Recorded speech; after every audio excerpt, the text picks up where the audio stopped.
Section 430.102 of the Washington State Electrical Code requires that the disconnect for a submersible pump be located within sight of the well. This means that the disconnect must be visible from the wellhead. Section 430.133 allows for the disconnect to be located in the crawl space if it is firstly, readily accessible, secondly, within sight of the well, and thirdly, not more than 50 feet from the wellhead.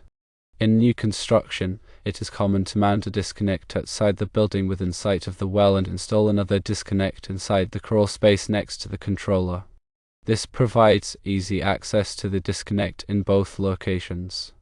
Based on the code requirements and common practice, it is recommended to install 2 disconnects.